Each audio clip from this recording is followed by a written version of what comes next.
this lesson, we're going to be discussing the distributive property. At the end of the lesson, you should be able to use the distributive property to write equivalent numerical and algebraic expressions.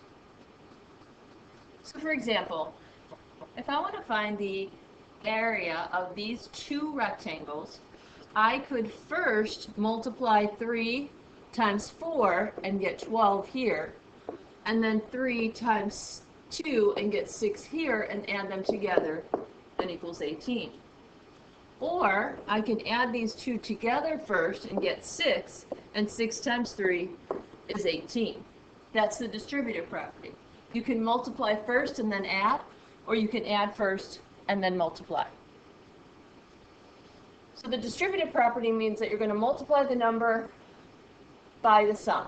Okay, so we're going to multiply the number inside the parentheses by each number on the outside.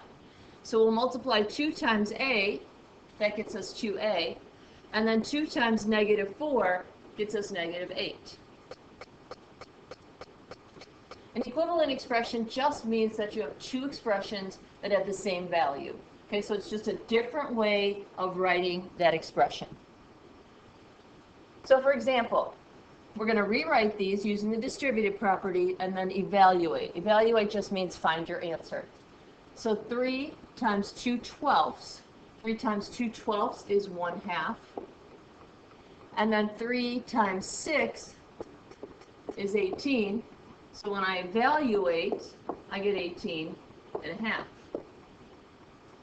This one, the number just happens to be behind the parentheses, but we're going to do the same thing. 2/5 times 5 is 2, and -6 times 5 is -30. So when I evaluate, -28. Okay, we're going to write these equivalent expressions, but notice these have a variable in it. So I really can't evaluate it because they're not like terms, so I can't combine them if they're not like terms. So 2 times x is 2x, and 2 times 4.1 is 8.2. One of these numbers has a variable and one doesn't, so that's my answer. I can't do anything else with it. -3 times x over 3 is -x, and -3 times -21 is +21.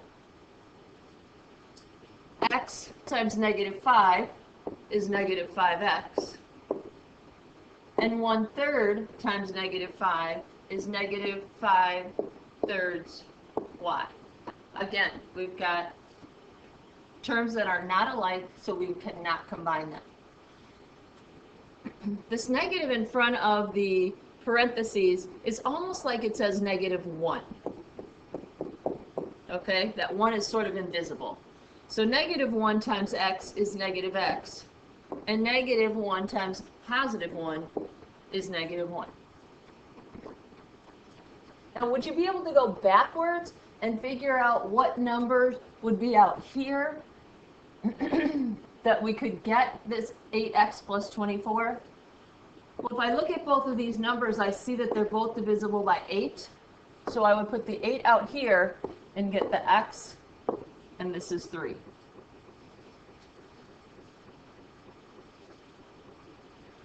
So one day, you have a one-day pass to amusement park, and it costs $40. A round-trip bus ticket to the park costs $5.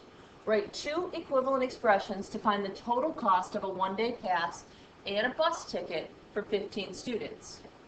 So we could say we have 15 students, and they each have to pay $40 for the pass, and they have to pay $5 for the bus ticket.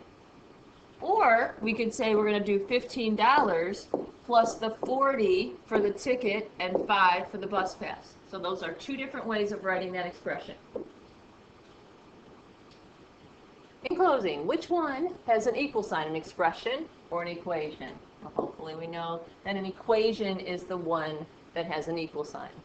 Are x plus 10 and 10 plus x equivalent expressions? Of course. 3 plus 4 is the same as 4 plus 3.